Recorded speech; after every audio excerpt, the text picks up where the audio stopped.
Mesdames et messieurs, c'est la fin de la cérémonie. Տիկնայք եւ պարոնայք, արարողությունն ավարտված է։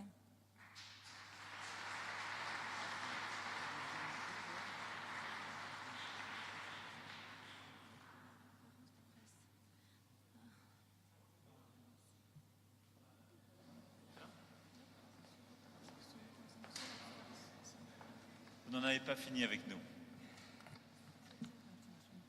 Մեծարգո պարոն նախագահ,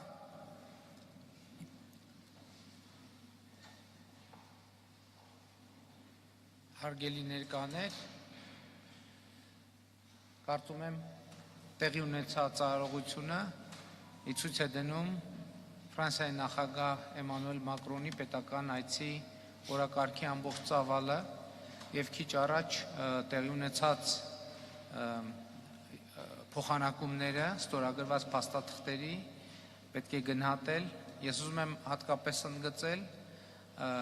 հյուսիս-հարավ ավտոճանապարհի Բարգուշատի թունելի կառուցման վերաբերյալ մեր ձեռք բերած պայմանավորվածությունը եւ համաձայնությունը, եւ սա մի նոր փուլ է ոչ միայն հյուսիս-հարավ ճանապարհի կառուցման համար, այլև Հայաստանում ճանապարհաշինության ոլորտում նոր որակի ստանդարտ սահմանելու ճանապարհին, երբ նախագահ Մակրոնի հետ առաջին անգամ այս թեման քննարկել ենք, ես նաև մեր մոտիվացիայի մասին եմ խոսել նախագահ Մակրոնի հետ, տեսեք մենք անդադ խոսում ենք տարբեր ոլորտներում եվրոպական ստանդարտներ որդեգրելու անհրաժեշտության մասին, եւ նաև մենք դե յուրե փաստաթղթերով իհարկե մեծ բարդություն չկա այդ ստանդարտները ամրագրել, բայց նաև մեզ պետք են այդ ստանդարտները իրականացնելու համար անհրաժեշտ կարողություններ, հմտություններ, գիտելիքներ ունեցող ընկերություններ, եւ ահա տվյալ դեպքում ֆրանսիական շինարարական կազմակերպությունների ներգրավումը հյուսիս-հարավ ճանապարհում, որը համոզված ենք իր հերթին ներգրավելու է տեղացի կապալառուների նոր ստանդարտները ոչ միայն որդեգրելու, այլև Հայաստանի տնտեսական կյանքում ընդլայնելու եւ տարածելու լրջագույն հնարավորություն է ստեղծելու։ Եվ սա մի օրինակ է, որը ցույց է դնում, թե Ֆրանսիայի նախագահ Էմանուել Մակրոնը ինչպիսի անձնական ներդրում ունի Հայաստան-Ֆրանսիա հարաբերությունների զարգացման գործում։ Ես ուզում եմ այս մի օրինակով ներկայացնել, որովհետեւ առաջին քայլը, որ տեղի է ունեցել այս փաստաթղթի ստորագրման ճանապարհին, իմ խնդրանքն է եղել նախագահ Մակրոնին, որ մենք այսպիսի նախագիծ եւ այսպիսի խնդիր ունենք, եւ նախագահ Մակրոնի աջակցությամբ այս ամենը իրականություն է դարձել եւ ընդհանրապես շատ հետաքրքիր է տեսնել եւ վերհիշել այն ճանապարհը, թե ինչպես են առաջ քաշվող գաղափարները վերածվում կոնկրետ արդյունքի։ Սա մեր երկրում իրականացվող սուպեր նախագծերից մեկն է հյուսիս-հարավ ավտոճանապարհի կառուցումը եւ այս համաձայնագրի ստորագրմամբ, որը իմիջայլոց փաստաթղթի ստորագրմամբ ամենաբարդ հատվածներից մեկի մասին ենք մենք խոսում հյուսիս-հարավ ավտոճանապարհի, որի իրականացման համար անհրաժեշտ են առանձնահատուկ հմտություններ, առանձնահատուկ կարողություններ եւ ինչպես բազմաթիվ նման դեպքերում Ֆրանսիան եւ նախագահ Մակրոնը կանգնեցին Հայաստանի կողքին եւ մենք այսօր կարող ենք ասել, որ հյուսիս-հարավ այդ հսկայական նախագիծը, սուպեր նախագիծը արդեն իսկ միսուարյուն է ստանում եւ մենք արդեն պատկերացնում ենք, թե ինչ քայլերով ենք այդ ճանապարհը ամբողջությամբ շահագործման հանձնելու եւ ես ուզում եմ պարոն նախագահ բազմաթիվ այլ առիթների շարքում շնորհակալությունս հայտնել նաեւ դրա համար, որովհետեւ շատ կոնկրետություններ կան, որ ես բավական երկար կարող եմ թվարկել, բայց ես չեմ ուզում երկար թվարկել եւ ընդհանրապես ուզում եմ ուղղությունները տնտեսություն, անվտանգություն, պաշտպանություն, դիվանագիտություն, Հայաստան-Եվրամիություն հարաբերություններ եւ մշակութային հարաբերություններ,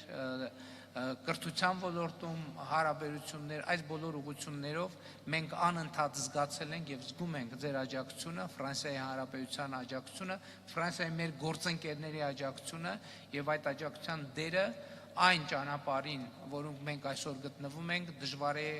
գերագնահատել։ Եվ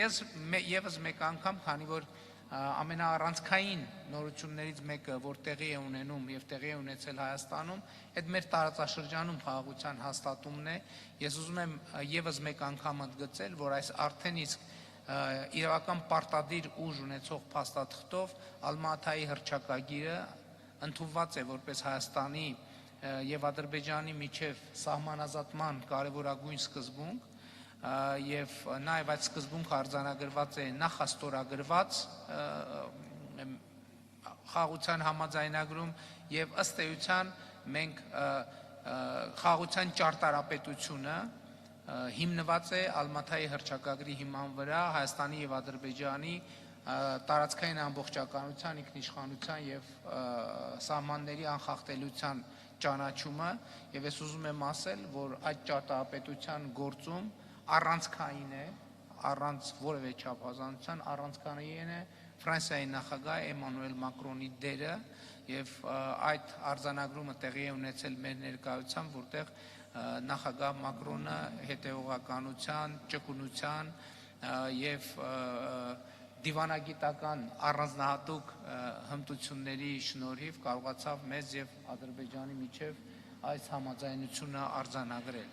Եվ որպես իմ նշածի տրամաբանական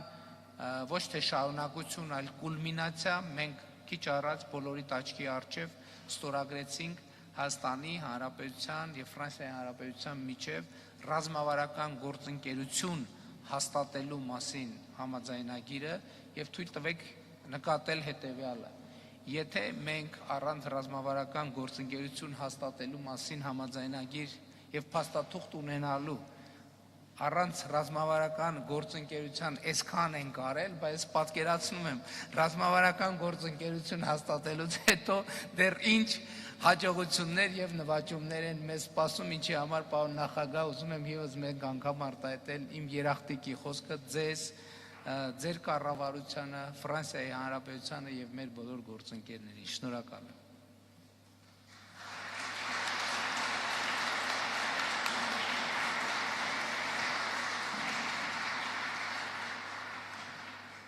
Merci, Monsieur le Premier ministre, cher Nicole, Mesdames, Messieurs les ministres. Թանկագին Նիկոլ, տիկնայք եւ պարոնայք նախարարներ, տիկնայք եւ պարոնայք դեսպաններ, տիկնայք եւ պարոնայք թանկագին հայ բարեկամներ, շնորհակալություն թանկագին Նիկոլ այն ջերմ ընդունելության համար, որ դուք ցուցաբերել եք ինձ եւ այս իմ պատվիրակության այս պետական այցի շրջանակներում։ Դուք գիտեք, Ֆրանսիայի եւ Հայաստանի միջև բարեկամությունը ձևավորվել է ընդհանուր պատմության եւ անսասան եղբայրության հիմքում եւ այս հարաբերությունները այժմ նոր շրջադարձ են ապրում այս պետական այցի շրջանակում։ Իմ վերջին 18 թվականին Երևան կատարած այցից ի վեր Հայաստանն անցել է նշանակալի ճանապարհ։ Հայաստանն անցել է պատերազմի միջով, այնուհետև հաստատել է խաղաղություն, այնուհետև բարգավաճություն, ես հիշեցրեցի այդ մասին, Հայաստանի հնայի միջին տարեկան աճը կազմել է գրեթե 6% վերջին տարիներին, եւ մենք տեսնում ենք,